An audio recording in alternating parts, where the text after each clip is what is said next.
নমস্কার, আমি সৃজনী। নমস্কার, আমি ঐশী। বাংলা সাহিত্য, বিশ্ব সাহিত্য তথা অরিজিনালস কিছু গল্প দিয়ে সাজানো আমাদের বিশেষ নিবেদন, সাহিত্যের সেরা সময়।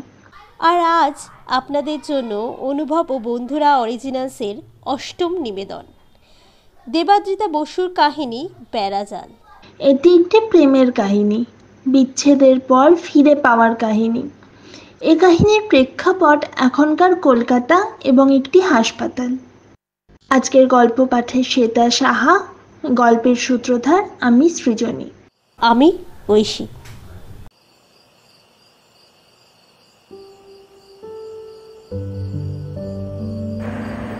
ডক্টর জাহ্নবী রায় টিউলিপের প্রাথমিক দিন থেকেই বসে আসছে, কিন্তু সেই প্রাথমিক দিনটা ঠিক কবে তা কেউ জানে না। টিউলিপ হাসপাতালের মালিক অগ্নিব সেন জাহ্নবীকে নিয়ে এসেছিল টিউলিপ হাসপাতালে। জাহ্নবী রায় হাসপাতালে আসলে টিউলিপের নামও বাড়বে, জাহ্নবীর নামও বাড়বে, আর তার সাথে যশ ও খ্যাতিও। জাহ্নবীর এখন 21 বছর বয়স, আর এইটুকু সময়ের মধ্যে নিজের নাম যশ এমন জায়গায় নিয়ে গেছে তা হয়তো অন্য কেউ করতে পারতো না। চাপা গায়ের রং, ডাগর হরিণ চোখ, আর সেই ডাগর চোখে গোল্ড হাউস চশমা। গায়ের রং চাপা হলেও তার মুখ বেশ মিষ্টি, কিন্তু ওই হাউস চশমার জন্য সৌন্দর্য কিছুটা কমে গেছে। টিউলিপ হাসপাতালে অনেকেই জাহ্নবীর প্রেমে হাবুডুবু খাচ্ছে, কিন্তু সাহস করে কেউই কিছু বলতে পারে না। অনেকবার চেষ্টা করে অগ্নিব সেনও বলতে পারেনি কোনোদিন। অবশ্য জাহ্নবীও যে এগোতে দিয়েছে এমনটা নয়। আজ সারা বাংলা জুড়ে জাহ্নবীর নামে জয় জয়কার হয়। জাহ্নবী রায়ের কাছে পেশেন্ট ভর্তি হওয়া মানে তাকে আর মরতে হবে না। এই ভরসার জায়গা বানাতে 2 বছর বেশ কষ্ট করতে হয়েছে জাহ্নবীকে। আজকে জাহ্নবী যে মধ্য গগনে, সেটা খানিকটা জাহ্নবীর নিজের চেষ্টায়। নিজের জন্য মাঝে মাঝেই গর্ববোধ করে জাহ্নবী। এত অল্প বয়সে খ্যাতির মধ্য গগনে উঠে আসা কোনো মুখের কথা নয়। এরকমই একটা সময় একটা ওটি করে এসে নিজের চেম্বারে চুপ করে বসেছিল। এমন সময় অগ্নিব তার চেম্বারে এলো। জাহ্নবীকে চোখ বন্ধ করে বসে থাকতে দেখে সে চলে যাচ্ছিল। পায়ের শব্দে জাহ্নবী চোখ খুলে অগ্নিবকে দেখল, আর হাসি মুখে বলে উঠল, আরে অগ্নিব, চলে যাচ্ছ? এদিকে এসে বসো। অগ্নিব ঘুরে দাঁড়িয়ে হাসল, তারপর এগিয়ে এসে চেয়ারে বসে পড়ল। চেয়ারে বসতেই জাহ্নবী বলল, কিছু বলতে? অগ্নিব কিছুক্ষণ চুপ থেকে বলল, তুমি রেস্ট নিচ্ছিলে, তাই আর বিরক্ত করিনি তোমাকে। জাহ্নবী আর অগ্নিব কোনো কথা বলল না। দুজনেই চুপ করে বসে থাকলো কিছুক্ষণ। এই নীরবতা ভেঙে প্রথম অগ্নিবই বলল, সবাই বলছে তোমার হাতে জাদু আছে। জাদু? কি আবার করলাম আমি? মহিলাটি তো বাঁচতেন না, তুমি যা সার্জারি করলে। Now we are having hope that she can survive. না, আমি আবার এটা মানি না। আমি শুধু চেষ্টা করি অগ্নিব, তার থেকে বেশি কিছু না। বাকিটা তো ভগবানের ওপর, তাই নয় কি? তুমি ভগবানে বিশ্বাস করো? কেন, তুমি করো না নাকি? এই প্রশ্নের কোনো উত্তর দিল না অগ্নিব। জাহ্নবীও কোনো উত্তর দিল না। জাদুকর সে নয়, এটা ঠিক কথা, কিন্তু জাহ্নবীর মা আর বাবা ওকে লক্ষ্মী মানে। এরকমটাও শোনা যায় জাহ্নবীর জন্মের পরেই নাকি ওর বাবার ব্যবসা ফুলে ফেপে ওঠে। এমনকি হাসপাতালের অনেকেও নাকি জাহ্নবীর সাথে মা লক্ষ্মীর তুলনা টানে। জাহ্নবী অবশ্য এতে বেশি আমল দেয় না, বরং এগুলোকে নিজের জীবনের আশীর্বাদ হিসাবে মানেও। প্রথম দিন থেকে জাহ্নবী এটাও জানে যে অগ্নিব তাকে একটু অন্য চোখে দেখে। অগ্নিব ওকে ভালোবাসে, সেই ইঙ্গিতও সে বহুবার পেয়েছে। কিন্তু যেহেতু অগ্নিব সরাসরি কিছু বলেনি, তাই জাহ্নবীও বেশি খাটায়নি ব্যাপারটা। অন্যদিকে অগ্নিব কেমন যেন দুর্দমনীয় হয়ে উঠেছিল। সে জাহ্নবীকে নিজের মনের কথা জানাবার জন্য পাগল হয়ে উঠেছিল। কিন্তু ওর সাহস আছে কি? অগ্নিবকে এই হাসপাতালের অনেক মহিলা ডাক্তারই পছন্দ করে, কিন্তু তার চোখ কেবলমাত্র জাহ্নবীর দিকে।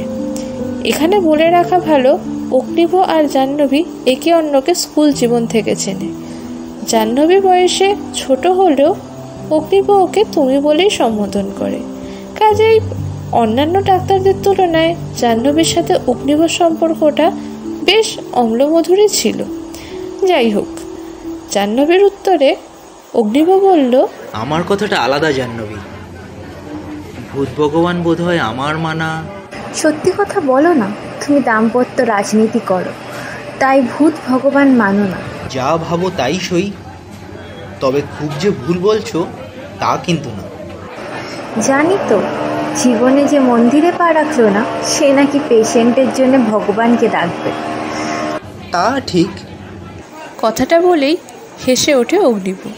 জাহ্নবীও হাসে উত্তরে। ঠিক এরকম সময় এক জুনিয়র ডাক্তার চেম্বারে আসে। জাহ্নবী আর অগ্নিবের চোখ সেদিকে যায়। ম্যাডাম, একবার এমার্জেন্সিতে আসবেন? জুনিয়র ডাক্তার প্রশ্নটা করল।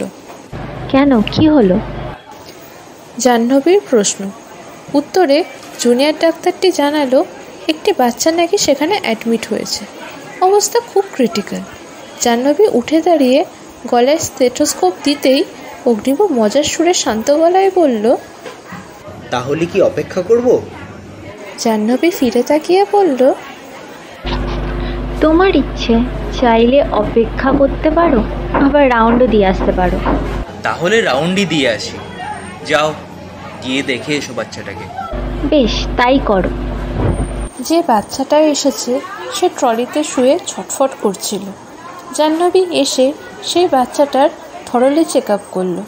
সে বুঝতে পারল খাবারের সাথে বা অন্য কোনো সময় কিছু জিনিস বাচ্চাটার পেটে গেছে এবং সেই থেকেই পেট ব্যথা হচ্ছে। হয়তো টেস্ট করলে কোনো না কোনো রোগ নিশ্চয়ই ধরা পড়বে, তবে চিন্তার কিছু নেই, তাড়াতাড়ি সারিয়ে তোলা যাবে। আসলে বাচ্চাটা একজন মেয়ে, নাম এরিনা সেন। ওর বাড়ির লোককে দেখতে পেল না। অন্য ডাক্তারকে জিজ্ঞেস করাতে একটু দূরে বসে থাকা একজন বছর 32-এর লোককে দেখিয়ে দিল। জাহ্নবী সেদিকে এগিয়ে গেল। লোকটি মাথা নিচু করে বসেছিল একটা চেয়ারে। জাহ্নবী এগিয়ে গিয়ে তার সামনে দাঁড়িয়ে শান্ত গলায় বলল, এক্সকিউজ মি, আপনি কি পেশেন্টের বাবা? এই কথাটা শুনে ভদ্রলোক মাথা তুলে তাকালেন।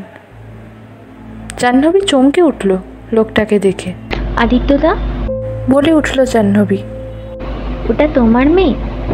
আদিত্য উঠে দাঁড়িয়ে জাহ্নবীর দিকে তাকালো।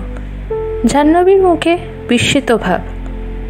আদিত্যর মুখে হালকা দাড়ি, গোঁফ, চোখে গোল ফ্রেমের চশমা, পরনে ব্রাউন জামা, সাদা প্যান্ট আর বাঁ হাতে ঘড়ি। গায়ের রং ফর্সা, হাইট 6 ফুট 5 ইঞ্চি। ওর মা কোথায়? আদিত্য মাথা নামিয়ে দাঁড়িয়ে থাকলো কিছুক্ষণ, তারপর খুব চাপা গলায় বলল, আমরা সেপারেশনে আছি। ওকে ডাকলেও বোধহয় ও আর আসবে না। জাহ্নবী মাথা নামালো, বুঝলো কোনো একটা সমস্যা আছে। কিছুক্ষণ চুপ থেকে জাহ্নবী প্রশ্ন করল, কখন থেকে ওর এই অবস্থা? দুপুর থেকে। স্কুলে গেছিল, ওখান থেকেই ফোন আসে। ওর নাকি শরীর খারাপ, পেট ব্যথা আর বমি হচ্ছে।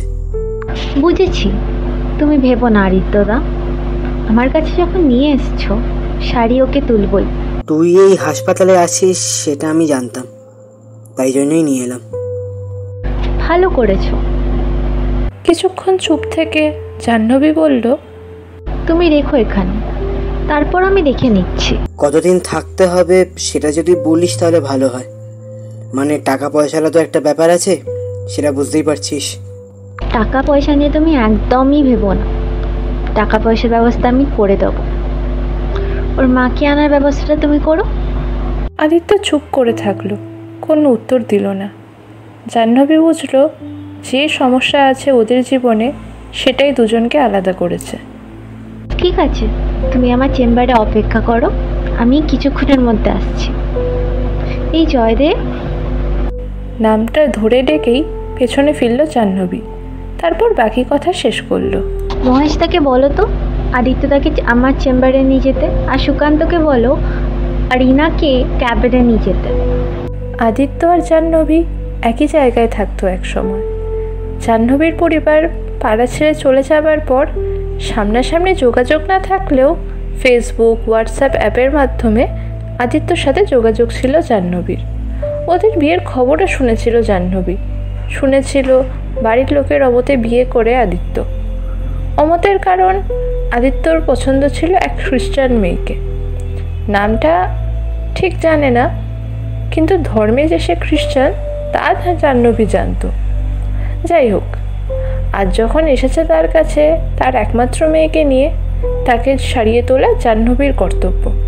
সম্পর্কে সে তো পিসি হয়, ভাইজির জন্য এইটুকু করতে পারবে না?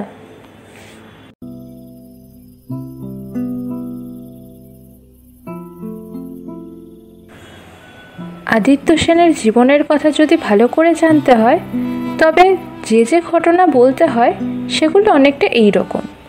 আদিত্য সেন একজন ব্যবসাদারের ছেলে, কিন্তু ব্যবসা করায় কোনোদিনই মন ছিল না। সে চাইতো স্বাধীনভাবে কিছু করতে। সেই কাজ এমন কাজ হবে যা ব্যবসার থেকেও মজাদার। আদিত্য নিজের একটা ইউটিউব চ্যানেল খোলে এবং সেখানে ট্যুর ব্লগ শুরু করে। প্রাথমিকভাবে ইচ্ছা ছিল একটা গণ্ডিতে বেঁধে থাকবে না সে, শুধু ট্যুর ব্লগ বা লাইফস্টাইল ব্লগ করবে না। ওর চোখ থাকবে সব দিকে, ঘুরেও যেমন বেড়াবে, আবার নিজে কিভাবে জীবনযাপন করছে সেটাও সবাইকে দেখাবে।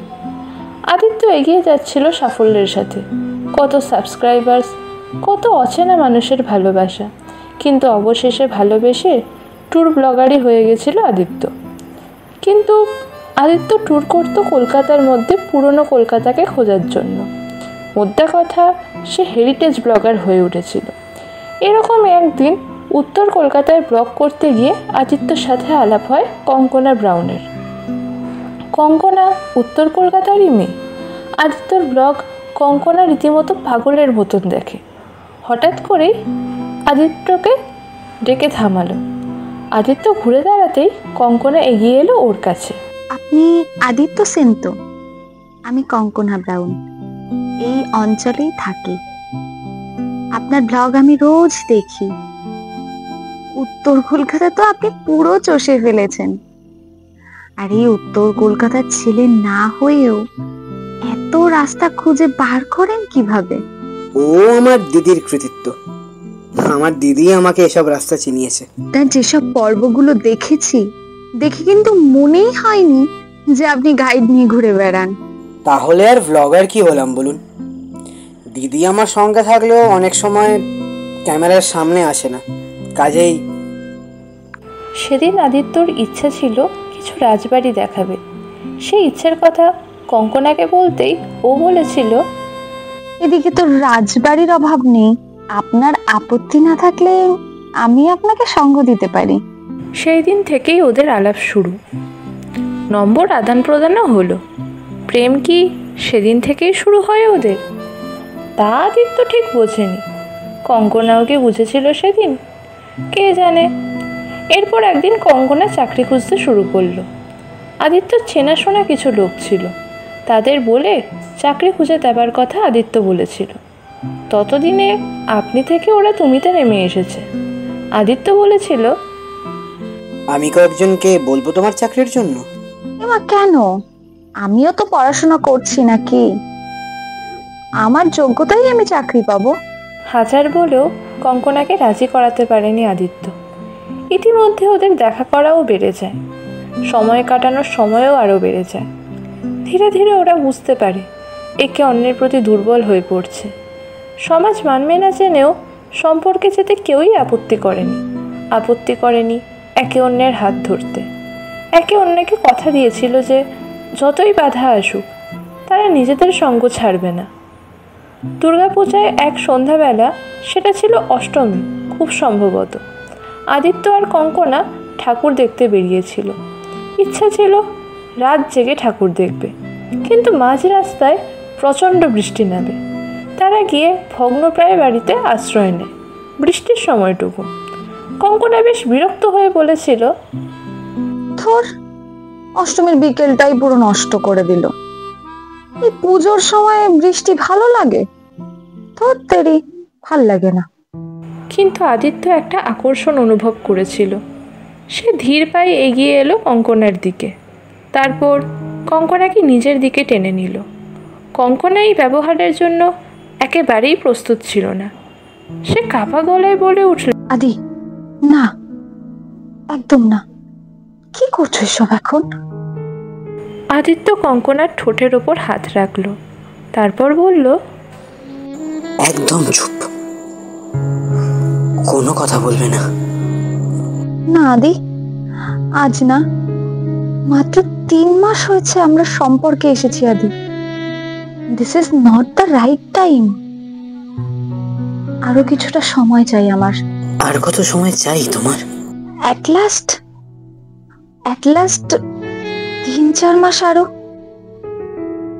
আর কেউ বুঝুক না বুঝুক, তুমি আমার সমস্যাটা তো বোঝো। তোমার সমস্যাটা কি? আমি এখন মেন্টালি প্রিপেয়ার্ড নই আদি। I need some time. Aditya জোর করেনি আর কখনো। এই জোর না করার ব্যাপারটা কঙ্কনার বেশ ভালো লেগেছিল। আদিত্যর জন্য কঙ্কনার মনে একটা শ্রদ্ধা জন্মেছিল, একটা সম্মান জন্মেছিল, একটা আলাদা ভালোবাসা তৈরি হয়েছিল। সেটা কোনো দিন ভাঙবে না এই বিশ্বাসে ছিল কঙ্কনার মনে। সম্পর্কের 2য় বার্ষিকীতে ওরা বিয়ে করার সিদ্ধান্ত নেয়। অবশ্য তার আগে একটা ঘটনা ঘটে আদিত্য আর কঙ্কনার জীবনে। সেই ঘটনার পরেই আদিত্য বিয়ের সিদ্ধান্ত নেয়। কঙ্কনাও আপত্তি করেনি। 14ই ফেব্রুয়ারি তারা বেরিয়েছিল। সম্পর্ক হবার 1.5 বছরের মাথায় তারা এক হোটেল রুমে ঢুকেছিল। কঙ্কনা এই দিন আপত্তি করেনি। শারীরিক সম্পর্ক হয়েছিল দুজনের মধ্যে। উত্তেজনার তুঙ্গে উঠে কঙ্কনা বলেছিল, আদি, বেশি বাড়াবাড়ি যেন না হয়। কেন? ভয় করছে? করছে। চাপা গলায় হাঁপাতে হাঁপাতে এই কথাটা বলল কঙ্কনা। আদিত্য চাপা গলায় বলেছিল, তোমাকে নিজের করে চাই কঙ্কনা, একদম নিজের করে চাই। আমি তো তোমারই আদি, আমি তো তোমারই।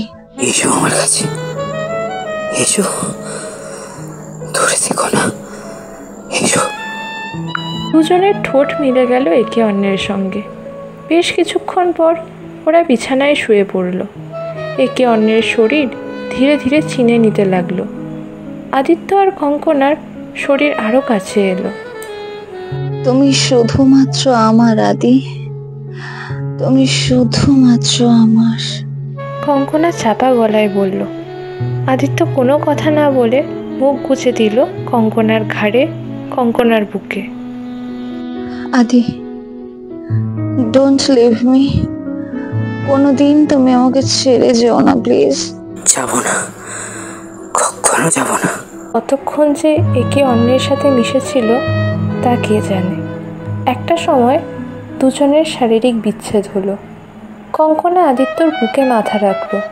দুজনেই যেন সুখের শেষ সীমানায় পৌঁছে পরম শান্তি লাভ করেছে। আমাদের এই কথা যেন আমাদের মধ্যেই থাকে। থাকবে? এটা কি বলে বেড়ানোর মতো কথা কঙ্কনা? আমাকে সত্যি বিয়ে করবে তো আদি? তোমার সন্দেহ হচ্ছে? আমি নিজের সব কিছু দিয়ে দিলাম, আমার সম্মান, আমার শরীর, কিন্তু আদি, এর ভবিষ্যৎ কি?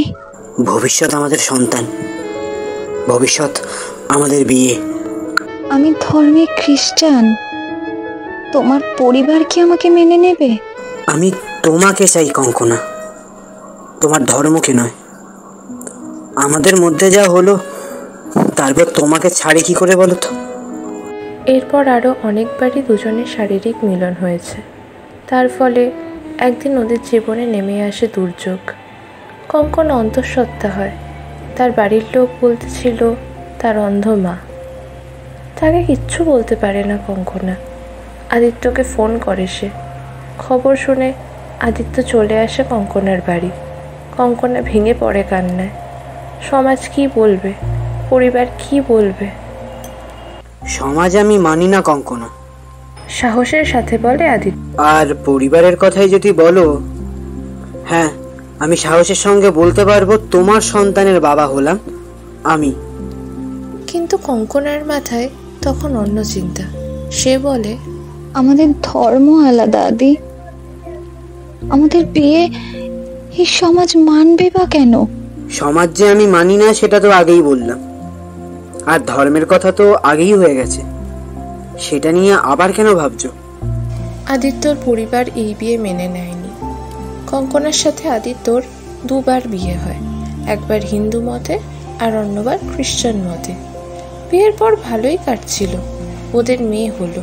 সেই মেয়ে বাড়িয়ে দিচ্ছিল দুজনের গর্ব। মেয়ে বেশ মিষ্টি হয়েছে, কিন্তু তবুও আদিত্যর বাড়ির লোক দেখতে আসেনি। তার প্রধান কারণ এ বাচ্চা খ্রিস্টান মেয়ের।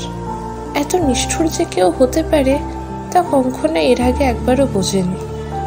একবার তো কঙ্কনা শান্ত অথচ অপরাধের সুরে জিজ্ঞেস করেছিল, তুমি যে বাড়ি ছাড়লে কোনোদিন আমাকে দায়ী করবে না তো এর জন্য? কেন? এর জন্য তোমাকে দায়ী কেন করব? আমার জন্যই তোমাকে ঘর ছাড়তে হলো, আমার জন্য। বলো তোমাকে ভালোবেসে ঘর ছাড়তে হলো, আর সেটার জন্য আমি গর্ববোধ করছি। ভালোই কাটছিল দিন। এরিনাও বড় হয়ে উঠছে। এরিনার যখন 7 বছর বয়স, তখন আদিত্য আর কঙ্কনার ঘরে নতুন এক অতিথির আগমন ঘটে। আদিত্য আর কঙ্কনার ছেলে আকাশদীপ। তারপর থেকেই দুজনের মধ্যে ঝামেলার সূত্রপাত। কঙ্কনা চাইতো আদিত্য নিজের পরিবারকে সময় দিক, কিন্তু আদিত্যর চ্যানেল তখন মানুষের ফোনে ফোনে ঘুরছে। আদিত্য একটার পর একটা দুর্দান্ত ব্লগ ছাড়ছে, মানুষের প্রশংসা কুড়াচ্ছে, ভালোবাসা কুড়াচ্ছে। কঙ্কনার ভালো লাগতো সেটা, কিন্তু স্ত্রী হিসাবে সেও সময় চাইতো।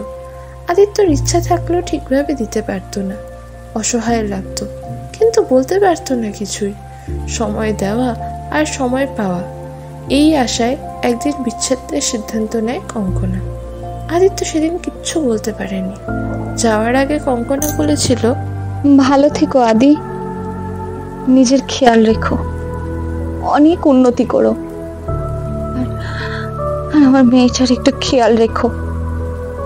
এরিনা আদিত্যর কাছেই ছিল, কিন্তু আকাশদ্বীপের দায়িত্ব কঙ্কনাই তুলে নিয়েছিল। আদিত্য বারবার জিজ্ঞেস করতে চেয়েছিল, থেকে কি যাওয়া যায় না, কিন্তু কঙ্কনা সে সুযোগ দেয়নি। বিচ্ছেদের পর আদিত্য নিজের মনে বলেছিল, তুমি থেকে গেলে পারতে কঙ্কনা, তুমি থেকে গেলে পারতে। বড্ড ভুল বুঝলে আমাকে তুমি। এতটা ভুল বোঝার মতো কিছু বোধহয় আমিও করিনি। বিচ্ছেদের পর 3 বছর কেটে গেল। দুজনেই দুজনকে ছেড়ে ভালো নেই। আদিত্য ফিরতে চাইলেও সেটা মুখ ফুটে বলতে পারেনি। এদিকে কঙ্কনাও ফিরতে চাইছিল, কিন্তু আদিত্যর কাছে হেরে যেতে চায়নি সে কোনোদিনই। তাই ফিরতে চাইলেও সেটা মুখে প্রকাশ করতে পারেনি।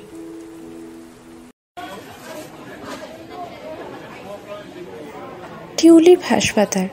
জাহ্নবীর চেম্বারে বসেছিল আদিত্য।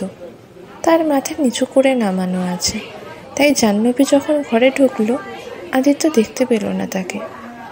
উল্টো দিকে চেয়ারে বসে জাহ্নবী শান্ত গলায় ডাকলো, আদিত্য দা। আদিত্য মাথা তুলে জাহ্নবীকে দেখলো। জাহ্নবী বলল, চিন্তা হচ্ছে? বেশি চিন্তা করো না, আরিনা এখন ভালো আছে। আদিত্য কেবলমাত্র আছে ছাড়া কিচ্ছু জিজ্ঞেস করতে পারল না। হ্যাঁ ভালো আছে, তুমি এত টেনশন করছো কেন? আগে তো করতে না। তখন এরিনা ছিল না, আকাশদীপ ছিল না, সবচেয়ে বড় কথা কঙ্কনা ছিল না। আজ এরা তিনজনই আমার পিছুটান। সেদিন তো পিছুটান ছিল না। জেঠু বা জেঠিমা কোনোদিন পিছু টানেনি বলছো? বাবা তো টানেইনি, টানার মধ্যে কেবল মা। বাবা তো শুধু নজরবন্দি করে রাখতো। ব্যাপারটা বিশ্বাস হতো না, কিন্তু পরে যেদিন নিজের চোখে দেখলাম অবাক হয়েছিলাম জানো। ভালোবাসা বলতে মানুষ যা বোঝে সেটা আমি কঙ্কনার থেকেই পেয়েছি। কথাটা দুপক্ষের জন্যই সত্যি। কঙ্কনা বা আদিত্য দুজনেই দুজনের থেকে যা ভালোবাসা পেয়েছে তা বোধহয় বাড়ির থেকেও পায়নি ওরা। ব্যাপারটা ওরা দুজনেই বুঝতো, কিন্তু সেটা প্রকাশ করতো না কেউই। ভালোবাসার নিবিড় বন্ধন, যেটা কোনোদিনও খুলবে না ভেবেছিল, কিন্তু সেটাই আজ খুলে গিয়ে দুজনের মাঝে দেওয়াল হয়ে দাঁড়িয়ে আছে। এটা কেউই মেনে নিতে পারছে না। জাহ্নবী শান্তভাবে বলল, আদিত্যদা, ভুল বুঝো না আমার। কঙ্কনা দিকে চিনতে তোমার ভুল হয়নি তো? তোমার জন্য ও পারফেক্ট চয়েস, সেটা তুমি ঠিক জানো। আমার ভুল হয়েছে চিনতে? হতেই পারে, হতেই পারে। আজকে তো সব কিছু মিথ্যে করে দিয়ে চলে গেল। আমার কথা কি ও ভাবলো? ভাবেনি যে সেটা যাচ্ছ কি করে? যদি ভাবতো তাহলে যেত না নিশ্চয়। তুমিও তো কঙ্কনা দিকে ফেরাতে পারতে, ফেরাও নি কেন বলো তো? উত্তর দিতে গিয়ে থমকে গেল আদিত্য। সত্যিই তো, ফেরায়নি কেন? কঙ্কনা ছেড়ে যাওয়ার সাথে সাথে না হোক, মাসখানেক বাদেও তো ফেরানোর চেষ্টা করতে পারত। অভিমান যে একা কঙ্কনার তা তো নয়, সে নিজেও তো অভিমান পুষে রেখেছিল। তাহলে এতদিন নিজের থেকে কোনো আলো না ফেলে কেবল কঙ্কনাকে দোষ দিয়ে যাচ্ছে। আদিত্যর নীরবতা জাহ্নবীর সাথে সাথে আদিত্যকেও যেন অনেক কিছু জানিয়ে দিল। আর সেই সব উত্তর বিবেক দংশন হয়ে তীরের ফলার মতন আদিত্যর বুকে বিঁধল। আদিত্যর নীরবতা দেখে জাহ্নবী মৃদু হাসল, তারপর শান্ত গলায় ধীরে ধীরে বলল, এখন খারাপ লাগছে তো? তোমার যে তো কম না আদিত্যদা। তোমাদের মান অভিমানের জন্য দুটো বাচ্চাকে কেন কষ্ট দিচ্ছ? মনে রেখো, স্বামী স্ত্রীর বিচ্ছেদ হয়, মা বাবার কিন্তু বিচ্ছেদ হয় না। তোমার ছেলেমেয়েগুলোর কথা না ভেবে নিজেদের অভিমান নিয়ে পড়ে আছো। অভিমান কি একা আমার জাহ্নবী, কঙ্কনার নয়? তুই বল, আমাকে কেন ভাঙতে হবে আগে? একজনকে আগে ভাঙাতে হয় আদিত্যদা, সবসময় আমরাই আগে ভাঙি। এবার না হয় একটু অন্যরকম হোক।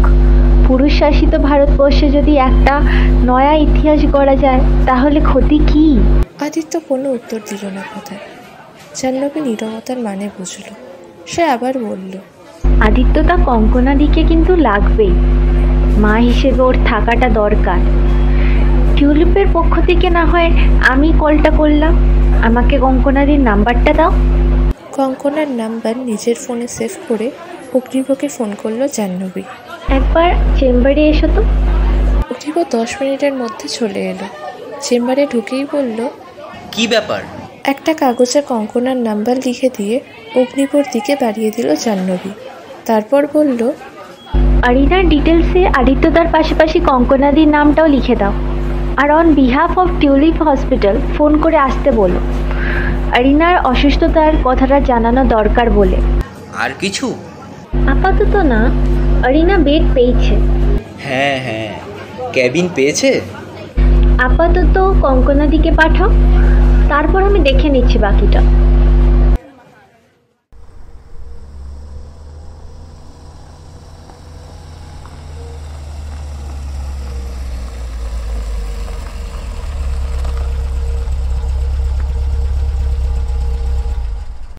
এই ঘটনার 3 দিন পর একটা গাড়ি এসে দাঁড়ালো টিউলিপের সামনে।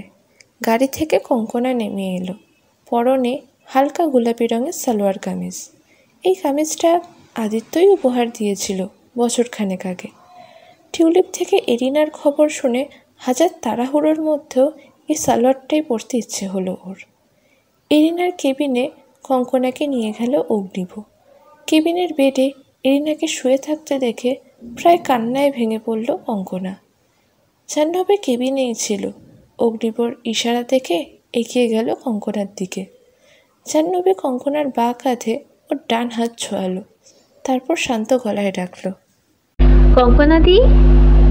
কঙ্কনা ফিরে তাকালো। জাহ্নবী আবার বলল, আমি দেখতে পেয়েছি তোমায়। কঙ্কনার কান্না না থামলেও সে উঠে দাঁড়িয়ে ঘুরল জাহ্নবীর দিকে। জাহ্নবীর মুখে হাসি লেগে আছে। কঙ্কনা অবাকভাবে প্রশ্ন করল, আপনি আমাকে চেনেন? জাহ্নবী হাসি মুখে বলল, সামনাসামনি না চিনলেও নামে চিনি বই কি। আর সম্পর্কে তুমি আমার বৌদি হও সেটা তোমার জানার কথা নয়। কঙ্কনা অবাক হয়ে তাকিয়ে আছে জাহ্নবীর দিকে। জাহ্নবী তখনও হাসছে। হাসি মুখে জাহ্নবী বলল, আমি আর আদিত্যদা একই পাড়ায় থাকতাম, একদম পাশাপাশি বাড়ি ছিল আমাদের। ছোট থেকেই আমরা খুব ভালো বন্ধু। রাখির দিনও প্রথম রাখিটা আমিই পড়াতাম ওকে, আর ভাইফোঁটার দিনও একই গল্প।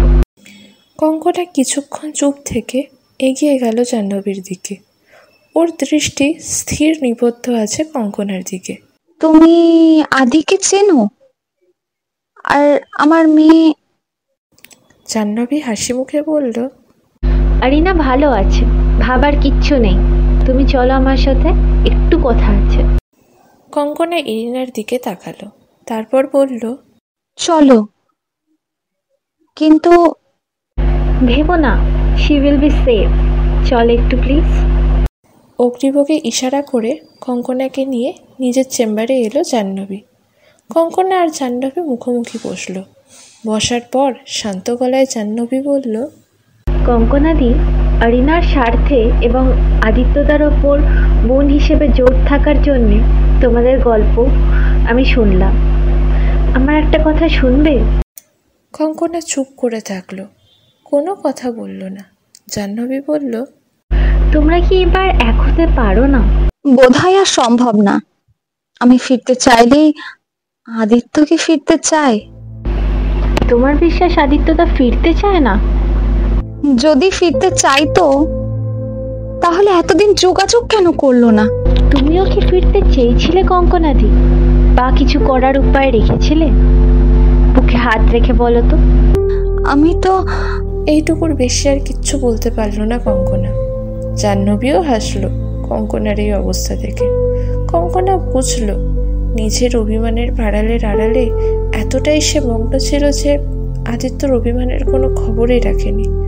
খবর রাখা উচিত ছিল অবশ্যই, কারণ কথা সে দিয়েছিল, কথা তো সে রাখেনি। আদিত্য চেষ্টা করেছিল তবুও, কিন্তু সে তো তাও করেনি। আদিত্যর উপর অভিমান করা তো তার সাজে না। খুব চাপা গলায় কঙ্কনা বলল, দোষটা আমারই। আদিত্য যখনই বাড়িতে থাকতো আমাকে সময় দিত, কিন্তু সেই সময় না আমি বড্ড অন্য কাজে ব্যস্ত হয়ে পড়তাম। সংসার বাঁধার স্বপ্ন তো দেখলাম দুজনই, কিন্তু মাঝপথে ভুল বুঝে কেন যে বেরিয়ে এলাম।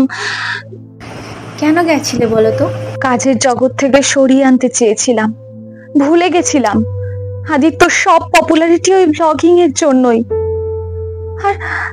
আর আমিও তো ওই ব্লগ দেখেই ওর ফ্যান হই, ওর প্রেমে পড়ি জাহ্নবী। ব্লগিং ওর ছোটবেলার প্যাশন। সব জানি, কেন ভুল করলাম। ফিরে আসতে চাও কঙ্কনাদি? চাই, খুব চাই, কিন্তু মুখ নেই জাহ্নবী। সব ব্যবস্থা করে দেবো, মুখও আসবে। দেখো, ছেলে মেয়েগুলোর জন্যে এবার মান অভিমানের পালাটা মিটিয়ে নাও তো। তোমরাও তো ভালোবাসো নাকি? কঙ্কনাকে একটু একা থাকতে দিয়ে জাহ্নবী বাইরে এলো। তারপর একজনকে ফোন করলো। অন্যদিকে আদিত্যর গলা এলো, বল। কাজ হয়ে গেছে আদিত্যদা, ওষুধ ধরেছে পুরোপুরি। কাল ভিজিটিং আওয়ার্সে এসো, দেখাও হয়ে যাবে। ঠিক আছে, 12টা তো? একদম। বেশ, পৌঁছে যাব। একটু সংক্ষিপ্তভাবে মাঝের ঘটনাগুলো লিখে দিচ্ছি। এরিনা খুব তাড়াতাড়ি সেরে উঠল। জাহ্নবী চিকিৎসাটাও করলো একজন অভিজ্ঞ ডাক্তারের মতন। যেদিন এরিনাকে ছাড়ার কথা তার 2 দিন আগের ঘটনা। জাহ্নবীর সেদিন নাইট ডিউটি ছিল, নিজের চেম্বারে বসেছিল। আদিত্যকে যখন আবার দেখেছিল টিউলিপে, সে কি এই অবস্থায় আশা করেছিল আদিত্যকে? শেষবার জাহ্নবীর সাথে যখন আদিত্যর দেখা হয় তা ছিল বছর 10 আগে। জাহ্নবীর তখন বয়স ছিল মাত্র 15, আর ওদিকে আদিত্যর বয়স ছিল 22 বছর। একদিন জাহ্নবীরা পাড়া ছেড়ে চলে যায়, কারণ অবশ্য ভাড়া বাড়ি ছেড়ে নিজের বাড়িতে থাকার সম্মান বড় মনে হয়েছিল। সেই দিন থেকে আদিত্যর সাথে যোগাযোগ উঠে যায়, কিন্তু মাঝে মাঝে ফোন করতো সে আদিত্যকে। তারপর একদিন যোগাযোগ উঠে গেল একদম। তারপর এই দেখা হলো। মাঝের বছরগুলো কিভাবে কাটিয়েছে আদিত্য সে তো জাহ্নবী শুনেই নিয়েছে সেদিন। জাহ্নবী কোনোদিনই ভালোবাসেনি আদিত্যকে, অন্তত ভালোবাসি বলার সময়টাই বা কখন পেল ও। আদিত্যর সাথে শুধু ভাইফোঁটা আর রাখিও পড়াতে পারেনি শেষ 4 বছর। এই বছর থেকে আবার পড়াতে পারবে হয়তো, কে জানে কি হবে। নিজের মনেই হেসে উঠল জাহ্নবী। ঠিক সেই সময় দরজায় টোকা মারল, আর টোকার সাথে সাথে অগ্নিবর গলা এলো। ব্যস্ত আছো নাকি? না, এসো। জাহ্নবী এটা বলায় অগ্নিব ভেতরে এলো। হাতে একটা প্লাস্টিক ধরা আছে, সেটা থেকে অবাকভাবে জাহ্নবী বলল, ওগুলো কি? অগ্নিব হাসি মুখে হাত তুলে প্লাস্টিক দুটো দেখিয়ে বলল, খাবার এনেছি। আজ তো নাইট আছে তোমার, তাই তোমাকে খাইয়ে দাইয়ে। বেকার বেকার কেন খরচা করো বলো তো? আহা, আমারও তো নাইট আছে আজ, আমাকেও তো খেতে হবে নাকি? হাসলো অগ্নিব। তুমি হাসছো ঠিক আছে, কিন্তু সেই স্কুল লাইফ থেকে বড্ড প্যাম্পার করো আমাকে। দিস ইজ নট ডান অগ্নিবোদা। আমি কোনোদিন প্যাম্পার চাইল্ড হতে চাইনি। প্যাম্পার চাইল্ড না হও, প্যাম্পার সিস্টার তো হতেই পারো। বাবা, তুমি তো দেখছি নতুন সম্পর্ক তৈরি করবে। লোকে বলে বউ বানানোর জন্য পটাতে চায়, আর তুমি কি না বোন বানাচ্ছ। আমি যদি বউ বানাতে চাই, তুমি কি আমার বউ হবে? ভেবে দেখবো, আগে প্রপোজ তো করো। দুজনেই বেশ জোরে হেসে উঠল। জাহ্নবী জানে অগ্নিব ওকে মনে মনে পছন্দ করে, কিন্তু এতদিন সেগুলো নিয়ে কিছুই ভাবেনি। কিন্তু আদিত্য আর কঙ্কনাকে দেখার পর মনে হতে লাগলো এইবার নিজের জীবনটাও তো গুছিয়ে নেওয়া যায়। অভিমান তার উপরেই করা যায় যাকে ভালোবাসা যায়। এতদিন ধরে দেখতে দেখতে মিশতে মিশতে অগ্নিবর প্রতি একটা অদ্ভুত ভালো লাগা তৈরি হয়েছে জাহ্নবী। এবার সেই ভালো লাগাকে ভালোবাসায় পরিণত করা যায় কিনা সেটা নিয়ে ভাবা দরকার। জাহ্নবীর সামনের দিকে ঝুঁকে টেবিলে ভর দিয়ে বসে শান্তভাবে বলল, আচ্ছা অগ্নিবোদা, তুমি আমায় ভালোবাসো তাই না? হঠাৎ এই প্রশ্ন যে, কি ব্যাপার? না, ভাবছিলাম যে সবাই তো আমাকে পছন্দ করে, কিন্তু সাহস করে কেউ তো কাছে এলো না। শুধু সাহস করে তুমি আমার কাছে এসে কথা বলো। হয়তো তুমি আমার পূর্ব পরিচিত বলে। উত্তরটা তুমি নিজেই দিয়ে দিলে, আমি আর কি বলবো বলো। ভালোবাসো কি না বলো? আমি তো ভালোবাসি। সেটা কি তুমি? এতদিন ধরে ভাবছিলাম, এখন ভাবছি হ্যাঁ বলবো। অগ্নিবোদা, আগে কোনোদিন ভাবিনি আমি, কিন্তু হঠাৎ করে আদিত্য তার কঙ্কনাদির ব্যাপারটা সামনে আসতেই মনে হলো যাকে আমরা এত ভালোবাসি তাকে ধরে রাখাটা তো কঠিন। তা তো কঠিন কাজ। তুমি কি ধরে রাখার চেষ্টা করতে চাও? আমি তোমায় ধরে রাখতে চাই অগ্নিবোদা। অনেক দিন ধরে বলবো ভেবেছিলাম, কিন্তু কিভাবে বলবো তা বুঝতে পারিনি। আজ কিভাবে বললে? ওই যে বললাম, আদিত্য তার কঙ্কনাদির ব্যাপারটা আমায় নাড়িয়ে দিয়েছে। কথাটা বলে জাহ্নবী গিয়ে জানলার কাছে দাঁড়ালো। চোখে উদাস দৃষ্টি ধরা পড়ল। অগ্নিবও গিয়ে দাঁড়ালো জাহ্নবীর পাশে। অগ্নিবর উপস্থিতি বুঝে জাহ্নবী বলল, বাবা মায়ের যখন ডিভোর্স হয় তখন আমার বয়স 19 বছর মাত্র। আদিত্যটা ব্যাপারটা জানতো, আমাকে বাবার মতন ঘিরে রেখেছিল। শেষ 4 বছর যখন আর কোনো যোগাযোগ ছিল না, তখন খুব অসহায় লাগতো। তারপর তো বাবা মারা গেল। তুমি ছিলে অবশ্যই সেই দিনে, কিন্তু দাদা তো দাদাই হয়, তাই না? অগ্নিব জাহ্নবীর কাঁধে হাত রেখেছিল। এবার নিজের দিকে ঘোরালো জাহ্নবীকে। তারপর খুব চাপা গলায় বলল, আমি বাবার স্নেহ দিতে পারবো না, কারণ সেটা সম্ভব নয়। কিন্তু বটগাছের মতো ছায়া দেবার চেষ্টা করব, যেরকম আদিত্য ছায়া হয়েছিল তোমার। আমাকে বিশ্বাস করতে পারো, আমি কিন্তু ঠকাবো না তোমায়। জাহ্নবী মাথা নিচু করে দাঁড়িয়েছিল। সে অগ্নিবর কাঁধে মাথা রাখল। অগ্নিব বলল, ভালোবাসো? ভালোবাসি। উত্তর দেবার পর জাহ্নবী জড়িয়ে ধরল অগ্নিবকে। অগ্নিবও জড়িয়ে ধরল জাহ্নবীকে। আদিত্য আর কঙ্কনার জন্য দুটি প্রেম মিলে গেল। একে অন্যের সাথে। দুজন মানুষ নিজেদের ভালোবাসার মানুষকে পেল।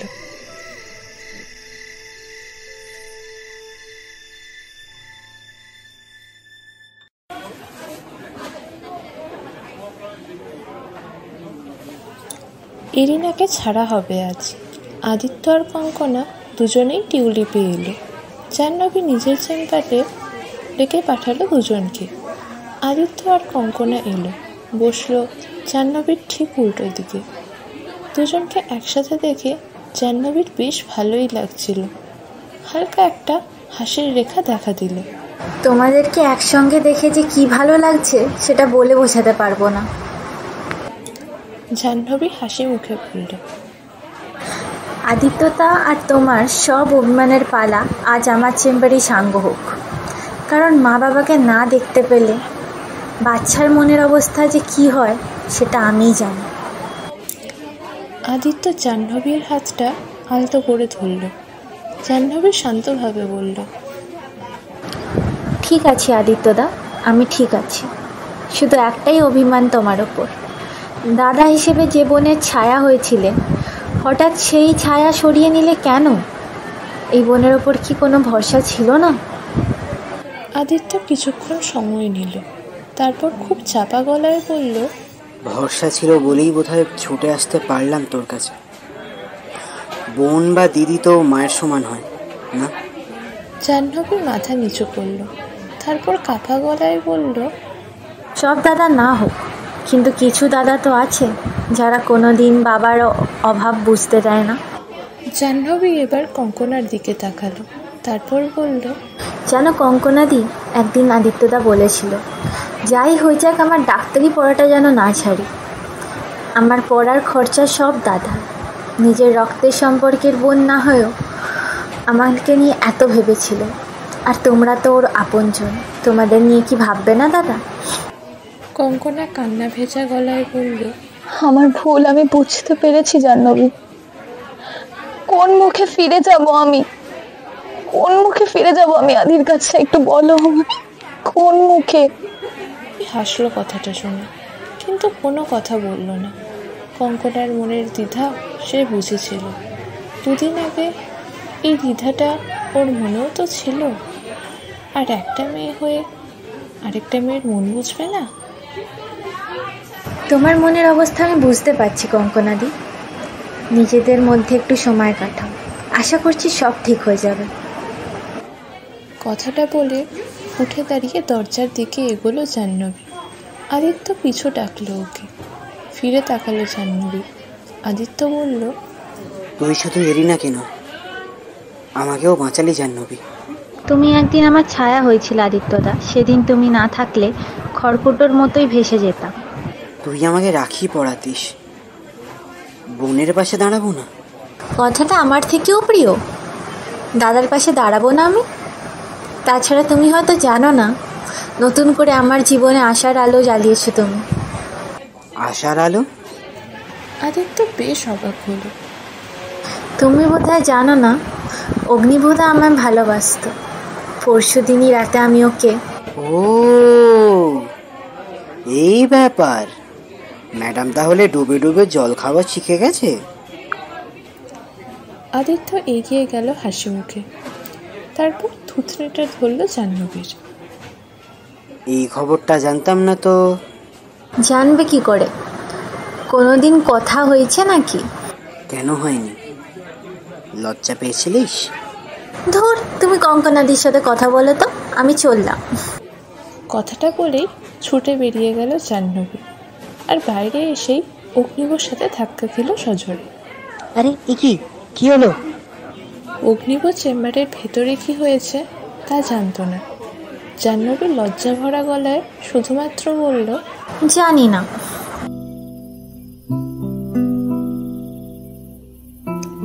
এদিকে জাহ্নবীর চেম্বারে আদিত্য আর কঙ্কনা জানালার কাছে দাঁড়িয়েছিল। কঙ্কনার মাথা একদম নিচু। বেশ কিছুক্ষণ নীরবতা পালন করে আদিত্য প্রশ্ন করল, তুমি তবে এলে? কঙ্কনা প্রথমে কোনো উত্তর দিল না, তারপর নিজেকে গুছিয়ে নিয়ে ধীরে ধীরে বলল, তিন্নি আমারও মেয়ে, আদি, ওর শরীর খারাপ যেন না এসে পারা যায় বলো তো? আদিত্যও কোনো কথা বলল না। শুধু কি মেয়ের জন্য এসেছে? কঙ্কনের জীবনে আদিত্যর কি কোনো মূল্য নেই? অবশ্য না থাকলেও কিছু করার নেই। সেদিন ফেরাতে না গিয়ে কি খুব ঠিক কাজ করেছিল? তুমি এখনো আমাকে দায়ী করো সেদিন সময় না দিতে পারার জন্য? আদিত্যর প্রশ্ন শুনে কঙ্কনা হালকা হাসল। সেই হাসির মধ্যে দিয়ে নিজেকেই যেন বিদ্রূপ করল। আদিত্য বুঝেছিল সেই বিদ্রূপ কেন করা হয়েছে। সে আবার জিজ্ঞেস করল, তুমি এতদিন কষ্টের জন্যই দূরে সরেছিলে, কিন্তু আমি যে তোমার প্রতিটা কথার আকারে ইঙ্গিতে কষ্টের থেকে অভিমানের ছাপ বেশি পাচ্ছি কঙ্কনা। এই প্রশ্নের উত্তর আর না দিয়ে পারল না কঙ্কনা। সে বলে উঠল, তুমি কষ্ট আর অভিমানের পার্থক্যটা বোঝো? যদি বুঝতে তাহলে হয়তো প্রশ্নটাই করতে না। এটাও তো অভিমানের কথা কঙ্কনা। যেদিন তুমি চলে গেলে না, সেদিন যদি একবার ফিরে তাকাতে, আমার বুকের কষ্টটা দেখতে পেতে হয়তো। যদি সত্যি কষ্ট হয়েছিল সেদিন আটকাওনি কেন? আটকাওনি কেন আমায় বলো? সবসময় মুখের কথাটাই বড় হয়, মনের কথা কিচ্ছু না। আমরা তো একে অন্যের মনের কথা বুঝতাম। হয়তো আজও বুঝি। বুঝি? সত্যি কি বুঝি? বুঝেও না বোঝার ভান করি। আদিত্য কোনো উত্তর দিল না। একদিক দিয়ে কথাটা সত্যি, আদিত্য সব কিছুই বুঝতে পারছে, কিন্তু তাও না বোঝার ভান করে যাচ্ছে। দূরত্ব, গভীর দূরত্ব।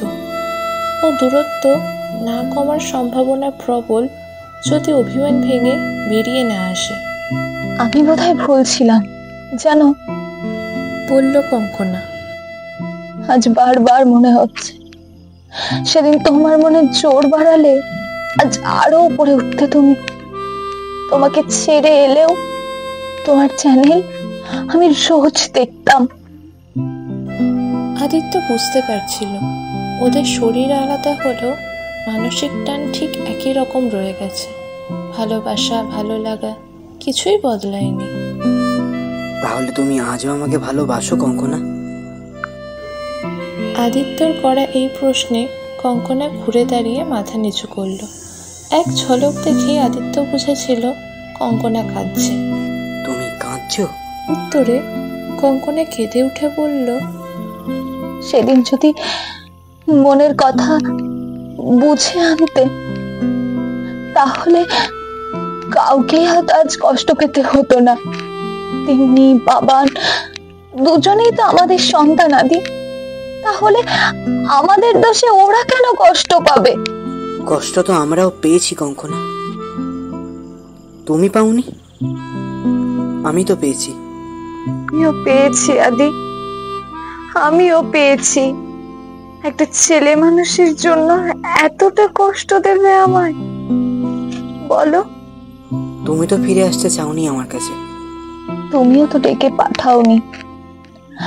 যেদিন আমি চলে যাই সেদিন নিশ্চয়ই অনেক কিছু বলতে চেয়েছিলে নীরবে। সেদিন যখন শোনোনি, আজ শুনে সত্যি কি লাভ আছে? আদি, এবার কিন্তু তুমিই অভিমান করছো। তোমার অভিমান আমাকে ভাসিয়ে দিত কঙ্কনা। আজও দেয়, ভবিষ্যতেও দেবে। আমি জানি আদি, আমি সব জানি।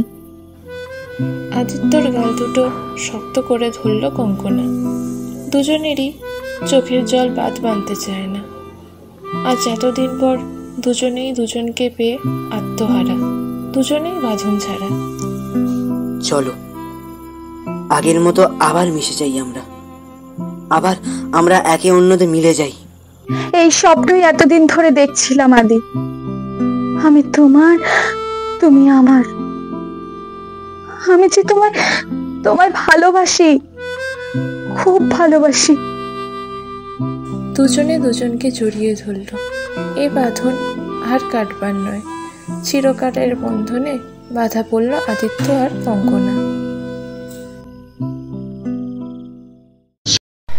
শেষ হলো অনুভব ও বন্ধুরা অরিজিনালসের অষ্টম নিবেদন, দেবাদ্রিতা বসুর কাহিনী প্যারাজাল।